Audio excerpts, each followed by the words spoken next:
Welcome to my class and stories. आज हम discuss करेंगे 11वीं क्लास की chapter the summer of the white beautiful white horse. ये गर्मी जो मतलब कि एक खूबसूरत घोड़े के इर्द गिर्द है। ये बेसिकली दो लड़कों के बीच की कहानी है, मुराद और आराम, जो कि एक लड़के हैं जो इस कम्युनिटी से आते हैं कि उनके ऊपर विश्वास और ईमानदारी का भरोसा किया जाता है। बट एक घोड़ा चोरी हो जाता है, तो उसका ईमानदारी और घोड़ा चोरी होने के बीच की ये कहानी है। कहानी दो निर्धन उम्रनियाई लड़कों मुराद तथा आराम के इर्द गिर्द घूमती है, जो गोरेलियनियाई परिवार के सदस्य हैं। उनका परिवार की विशिष्ट गुण है कि विश्वास तथा ईमानदारी। कहानी अतीत की सुखद समृद्धियों की उदासी के भाव से आरंभ होती है। तब वर्णनकर्ता आराम यानी कि ऑथर आराम लड़का जो है 9 वर्ष का लड़का था तथा उसका चचेरा भाई मुराद जो जोड़ा सा अधिक साहसी किंतु तनिक सनकी झक्की था, 13 वर्ष का था। कथाकार का वह दिन स्पष्ट रूप से याद है जिस दिन मुराद प्रातः 4 बजे उसके घर आया तथा उसके कमरे की खिड़की पर थपथपाया और उसको जगाया। आराम अपने बिस्तर से उछलकर उठा और जब उसने खिड़की से बाहर देखा तो उसे जो कुछ उसने देखा उस पर विश्वास नहीं हुआ। उसका चचेरा भाई मुराद एक सुंदर सफ़ेद घोड़े पर बैठा हुआ था। मुराद ने उससे कहा कि यदि ये घुड़सवारी करना चाहता है तो श्रीता जल्दी करे। वर्णनकर्ता ने घुड़सवारी करने की तीव्र इच्छा थी। उनका पूरा ग्लोरियाई परिवार निर्धन था, यही वह अपने विश्वास तथा ईमानदारी के गुणों के लिए सुविख्यात थे।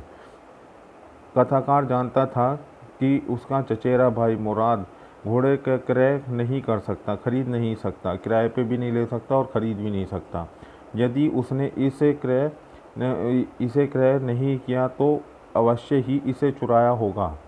मीन्स कि उसने मान लिया कि अगर उसने इसको ख़रीदा नहीं या हायर नहीं किया तो उसने अवश्य ही इसको चुराया होगा। कथाकार ये विश्वास नहीं कर पाया कि उसने घोड़ा चुराया होगा, क्योंकि उनका जो कम्युनिटी है, परिवार है, वो उस कम्युनिटी में विश्वास और ईमानदारी के लिए सदियों से प्रसिद्ध है। का कोई भी सदस्य चोर नहीं हो सकता। कथाकार आराम ने मुराद से पूछा कि उसने घोड़ा कहाँ से चुराया था। मुराद ने उत्तर नहीं दिया, किंतु उसे खिड़की से नीचे कूदकर आने को कहा। यदि वह घोड़े पर सवारी करना चाहता था, उसे यह पता था कि मुराद घोड़े के बारे में झक्की था, मतलब कि उसके लिए जो है इच्छा थी। सवारी करने के लिए घोड़े को चुराना वैसी बात नहीं थी जैसे कि धन राशि चुराना अथवा किसी चुराए हुए घोड़े को विक्रय करना, बेचना। कथाकार ने फटाफट वस्त्र पहने और वह खिड़की से एकदम से कूद गया तथा चचेरे भाई मुराद के पीछे घोड़े की पीठ पर उछलकर बैठ गया। वालनट एवेन्यू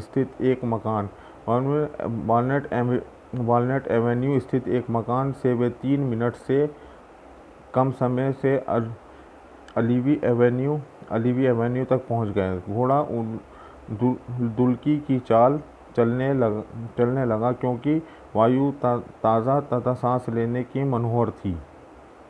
मुराद को उसके परिवार से अत्यधिक सनकी सदस्यों में से एक समझा जाता था। वह गाना गाने लगा तथा अपेक्षाकृत दहाड़ने लगा। वह खुले ग्रामीण क्षेत्र में पहुंचने और घोड़े को दौड़ने दिया जब तक कि वह दौड़ना चाहता था।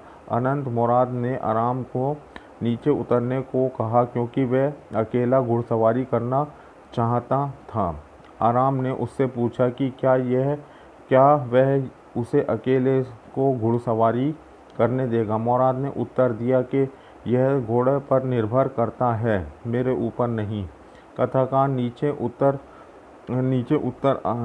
उतर आया। उसके चचेरे भाई मुराद ने घोड़े को एड़ी मारी तथा चिल्लाया। विजय दौड़ो। घोड़ा अपनी पिछली टांग पर खड़ा हो गया। नथुनों से घर घर का शब्द निकलना तथा तीव्र गति से आगे की ओर दौड़ पड़ा। मुराद ने घोड़े को सूखी घास के खेत के आर पार सिंचाई की खाई तक दौड़ाया। उसने घोड़े पर बैठ खाई को पार किया और 5 मिनट पीछे लौटा। उसका शरीर टपकते पानी पसीने से गीला था। सूरज ऊपर चढ़ रहा था। अब कथाकार उछलकर घोड़े की पीठ पर बैठा, किंतु घोड़ा टस से मस नहीं हुआ। मुराद ने सुझाव पर उसने घोड़े को मांसपेशियों में एड़ मारी। वह पीछे हटा, नाक से घर्राया तथा दौड़ने लगा। कथाकार नहीं जानता था कि वह क्या करे। खेत के पार होते हुए सिंचाई की खाई तक जाने के बजाय घोड़ा सड़क के ढलान की ओर दौड़ता हुआ डिरकन हेलाबियन के अंगूरों के बगीचे में घुस गया। आराम के नीचे गिरने से पहले 7 बेलों के ऊपर उछल लगाया। मुराद दौड़ता हुआ सड़क के ढलान की ओर आया। वह आराम के अपेक्षा घोड़े के विषय में अधिक चिंतित था।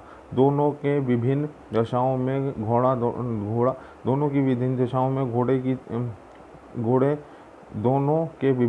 में घोड़े की तलाश की। घोड़े को ढूंढने तथा वापस लाने का मुराद का आधा घंटा लगा। मुराद ने किसान फेलाजियन के सूने पड़े हुए अंगूरों के बगीचे में घोड़े को छिपा दिया। वह खलिहान से कुछ जई तथा हरे चारे वाले अल्फाल के सूखे पौधे थे।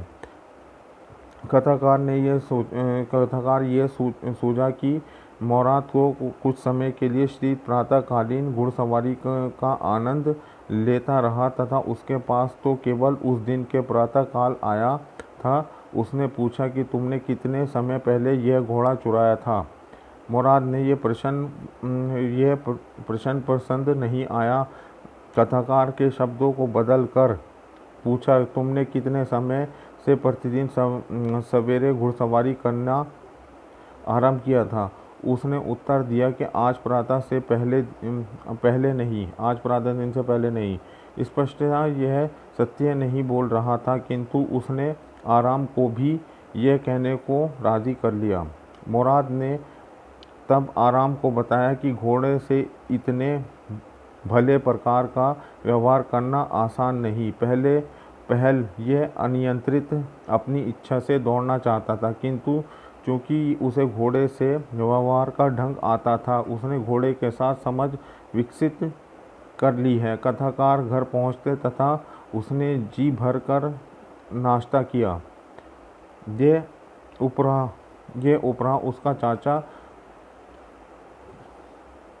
उपरा उसके चाचा खुसराव उसके घर कॉफ़ी तथा सिगरेट पीने आया।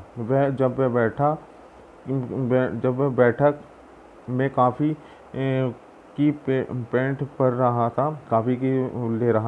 ले रहा था और तथा धूम्रपान कर रहा था, तब अन्य अंगदुक्त वहाँ पहुँचा। बाद में आने वाली व्यक्ति जॉन बेवरो नामक एक किसान था। वह एक आसीरियों तथा उसके अकेलेपन से तंग होकर ओम्ब्रियन की भाषा बोलना सीख गया था। उसे भी कॉफ़ी तथा तंबाकू पेश किए गए। उदासी से आह भरते हुए उसने कहा कि उसका सफ़ेद घोड़ा जिसे पिछले महीने चुराया गया था, वह अब भी गायब था। कि उसने बताया। चाचा खुसराव क्रोधित हो गया तथा एक घोड़े हानि पर विलाप करने के लिए उसे फटकारा। इसकी हम नेक्स्ट रिमेनिंग पार्ट जो है नेक्स्ट वीडियो में करेंगे। थोड़ा सा प्रॉब्लम आ रही है, इसलिए हम नेक्स्ट वीडियो में इसके रिमेनिंग पार्ट करेंगे। Thank you very much for watching the video.